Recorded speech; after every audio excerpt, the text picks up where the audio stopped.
अपने पसंदीदा YouTube channel Hindu धर्म ब्रह्मांडपदी श्री को सब्सक्राइब करें, वीडियो को लाइक और शेयर करें और हमारे नए नए वीडियो की सूचनाएं प्राप्त करने के लिए बेल आइकन का बटन दबाना न भूलें।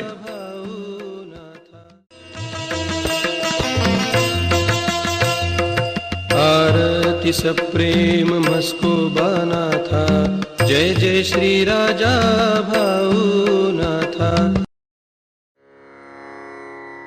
ॐ भूर्भुर्गव आदिशक्ति ब्रह्माण्डच्च दिव्यशक्ति प्राप्त्यर्थच्च परमेश्वराय नमेन गायत्रीयं कालभैरव दिव्यशक्ति नमो शिवाय। ब्रह्मांडपदी श्री सप्तशक्ती महाग्रंथ, ब्रह्मांडपदी श्री सप्तशक्ती महापंथ। सत्य हाच धर्म, जसा खवळलेला समुद्र, जसा पूर्ण आकाश, जसा सूर्य, तसा मी। शिवोहम।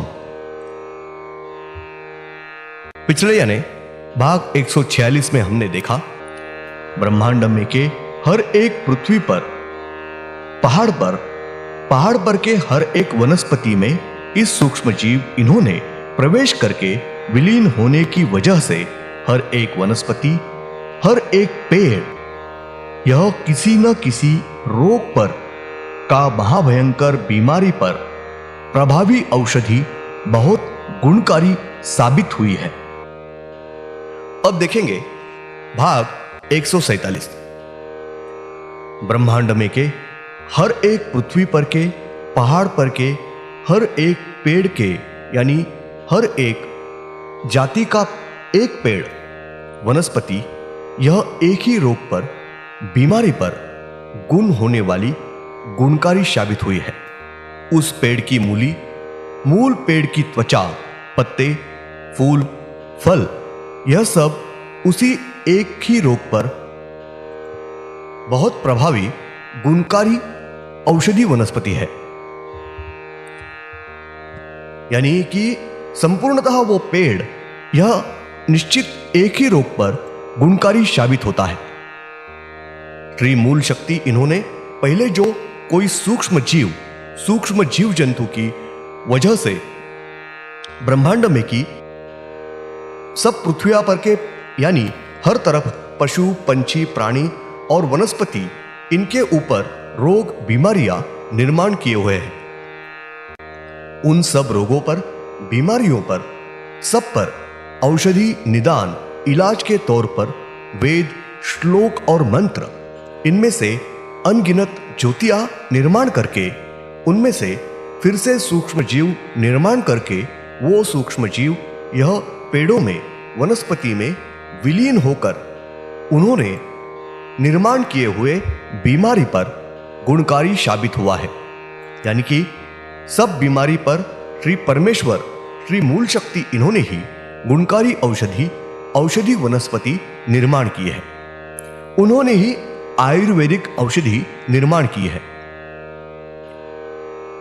कुछ समय बाद मानव ने वनस्पति से अलग अलग रोगों पर अलग अलग औषधि निर्माण की है। ब्रह्मांड में की हर एक पृथ्वी पर जितने भी कुछ रोग, बीमारी, व्याधि निर्माण हुए हैं, उन सब रोगों के, बीमारियों के ऊपर औषधि वनस्पति, प्रभावी गुणकारी औषधि निर्माण हुई की है। और जो कुछ वनस्पति पेड़ है, उन पेड़ों के मूली में यह सूक्ष्म जीव यह प्रवेश कर विलीन नहीं हुए हैं। वह वनस्पति, पेड़ यह कुछ निश्चित ही पेड़ यह जहरीले हैं। उसी के साथ लंबा समय जाने के बाद कालांतर से कुछ वजह से जो पेड़ निर्माण किए गए हैं, उन पेड़ों में यह सूक्ष्म जीव यह प्रवेश कर विलीन नहीं हुए हैं। वो पेड़ कालांतर से कुछ वजह से निर्माण हुए पेड़, वनस्पतियां भी जहरीले होते हैं, क्योंकि यह सूक्ष्म जीव इनकी नई निर्मिति नहीं हुई है और फिर से कभी भी इन सूक्ष्म जीवों की निर्मिति नहीं होगी। उस वजह से नए निर्माण हुए पेड़, वनस्पतियां या जहरीले है, उदाहरणार्थ कनेरी का पेड़। यह वनस्पति बाद में निर्माण होने की वजह से यह सूक्ष्म जीव यह उन वनस्पतियों में प्रवेश नहीं कर पाए हैं। उस पेड़ में सूक्ष्म जीव विलीन न होने की वजह से कनेरी पेड़ जहरीले साबित हुआ है, जहरीला है। ब्रह्मांड निर्मिति के समय श्री मूल शक्ति इन्होंने जितनी वनस्पतियां निर्माण की है वो सब वनस्पतियों में सूक्ष्म जीव यह प्रवेश कर विलीन होने की वजह से तब जितनी भी वनस्पतियां थी वो सब औषधि गुणधर्म गुणकारी वनस्पति निर्माण हुई है। उसके बाद जो वनस्पतियां निर्माण हो गई है उनमें सूक्ष्म जीव इन्होंने प्रवेश न करने की वजह से वो सब वनस्पतियां यह जहरीली है और कुछ समय के बाद निर्माण हुई वनस्पतियां भी यह जहरीली है। ब्रह्मांड में इन सूक्ष्म जीवों की निर्मिति यह एक ही बार हुई है, फिर से कभी भी नहीं होगी। अगर उनकी फिर से निर्मिति नहीं हुई तो औषधि वनस्पतियां इस ब्रह्मांड में ही नहीं बचेगी। इसलिए मानव ने हर एक पेड़ों का वनस्पति का महत्व पहचान कर बर्ताव करना चाहिए। इसलिए मानव ने पेड़ तोड़ना, वृक्ष तोड़ नहीं करना चाहिए, जंगल तोड़ के नष्ट नहीं करने चाहिए। अगर जंगल को तोड़ा, वृक्ष तोड़े, नष्ट किए तो सब औषधि वनस्पतियां यह नष्ट हो जाएगी।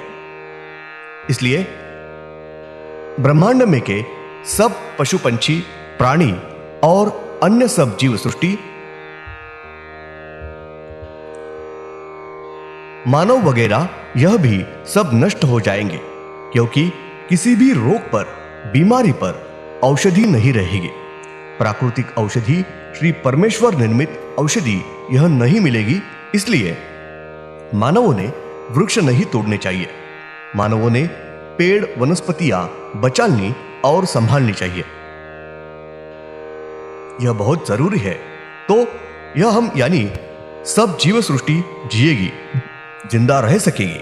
फिर से सूक्ष्म जीव औषधि वनस्पति निर्माण नहीं होगी। आज के दिन प्रसाद कॉल में से जानकारी उपलब्ध होते वक्त गाभारे में होने वाली श्री आई साहब जोगेश्वरी माता, इनके मूर्ति के सर पर जो चांदी का मुकुट है उन्होंने वो नीचे छोड़ा, गिराया है। यानी उन्होंने अपने सर का मुकुट छोड़कर बताया है कि ग्रंथ में होने वाले लेखन के लिए उपलब्ध होने वाली जानकारी सत्य है। ऐसा प्रसाद कॉल दिया हुआ है। तारीख 13 मई 96 सोमवार।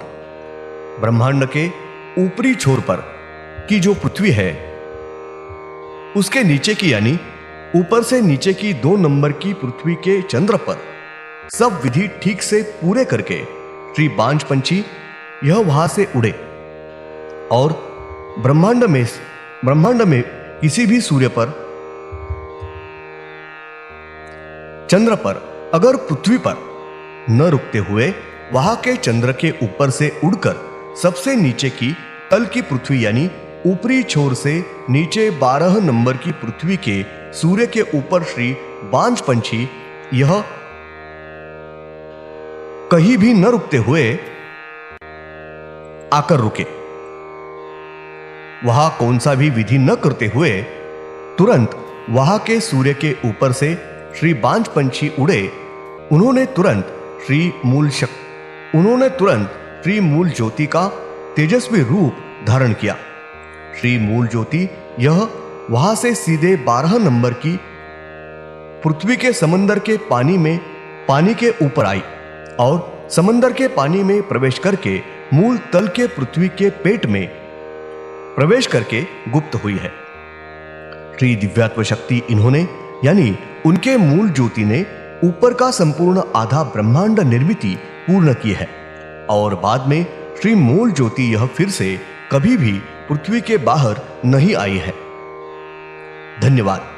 अगले यानी भाग 148 में हम देखेंगे श्री दिव्यात्व शक्ति, इनकी दिव्य तेजस्वी मूल ज्योति यह कुछ काल के बाद श्री परमेश्वरी सात शक्ति है उनसे कुछ कार्य करके लेने के लिए बाहर श्री दिव्यत्व शक्ति इनकी ज्योति आई है।